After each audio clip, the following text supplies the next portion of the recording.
सोचो अगर एक ऐसा यूनिवर्स जहाँ पे नारुतो को जिराए नहीं, ओरोचिमारू और डांजो ट्रेन करें और उसके सामने उसका बेस्ट फ्रेंड खुद का दोस्त सास्के उचिहा खड़ा हो। मतलब भाई नारुतो ने सीधा गुड बॉय से system update field mode on कर लिया। सास्के उचिहा जो खुद एक डार्कनेस से गुजरा था, लेकिन उसने कभी भी अपना कंट्रोल लूज नहीं कर।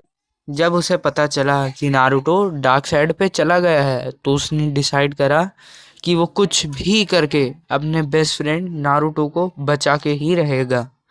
तभी सास्के कहता है उसने डार्कनेस में जाने का डिसाइड करा, लेकिन चाहे कुछ भी हो जाए मैं उसे रोक के ही रहूंगा।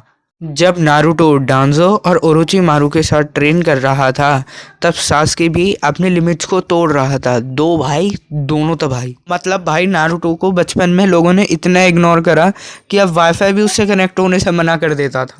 सास्के भी सोच रहा होगा, अरे नारुतो भाई ये कैसा अपग्रेड मिल गया आप। और नारुतो सास्के दोनों ही ट्रेनिंग के दौरान बहुत सी नई नई चीज़ें सीखते हैं।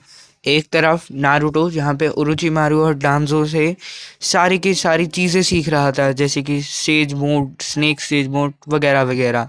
और दूसरी तरफ सास्के ककाशी से ट्रेन हो रहा था, चिदोरी, रिफ्लेक्सेस, शारिंगान और भी बहुत कुछ।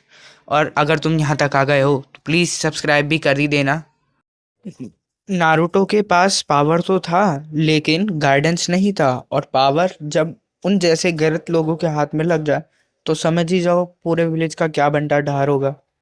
जब लाइफ पहले से ही खराब हो और ऊपर से डांजो और ओरोचिमारू दोनों मिल जाएं, तब तो बेटा समझ जाओ फुल डैमेज होगा। नारुतो हर दिन अपनी लिमिट्स को ब्रेक कर रहा था, क्योंकि अब नारुतो सिर्फ स्ट्रांग नहीं, एक डेंजरस बंदा बनता जा रहा था। हर ट्रेनिंग सेशन के बाद और भी ज़्यादा ट्रेनिंग इंटेंस होती जाती। ना ही कोई रेस्ट, ना ही कोई ब्रेक, बस एक ही जुनून, स्ट्रांग बनना है, स्ट्रांग बनना है। और इसी के बीच में ओरोचिमारू ने उसे और भी ज़्यादा स्ट्रांग करने के लिए एक्सपेरिमेंट्स भी करे और नारुतो को इतना ज़्यादा इविल बना दिया कि नारुतो ने अपनी फीलिंग्स को कम्प्लीटली ब्रेक डाउन करना सीख लिया। और वो अब उसे और भी ज़्यादा स्ट्रांग बनाना चाहता है। और नारुतो अब अपनी बॉडी को और ज़्यादा ब्रेक कर रहा है, क्योंकि उसे पता है मैं अब थक चुका हूँ, लेकिन वो फिर भी रेस्ट नहीं ले रहा। नारुतो का ट्रेनिंग इतना डेंजरस था कि जिम वाले भी बोलते, भाई तू यहाँ पे मत आया, अगर हम बैंड हो जाएंगे। डांजो ने नारुतो को एक चीज़ सिखाई कि इमोशंस वीक बनाते हैं और पावर स्ट्रांग बनाती हैं।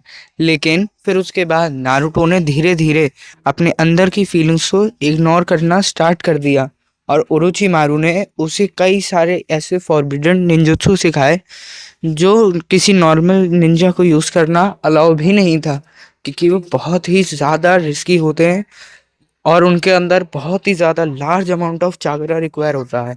नारुतो जब विलेज आया भाई, तो उसका मूड देख के ऐसा लग रहा था कि किसी ने उसका लास्ट रामेन भी खा लिया। नारुतो जैसे ही कोनोहा विलेज के गेट के पास पहुंचा, उसका डार्क ऑरा इतना ज़्यादा इंटेंस और पावरफुल था कि मात्र उसकी प्रेजेंस से ही आधे से ज़्यादा गार्ड्स बेहोश हो गए और बाकी को जो रोकने भी आए उसे कोई टच भी नहीं कर पाया। वो इतना ज़्यादा फास्ट और स्ट्रांग था।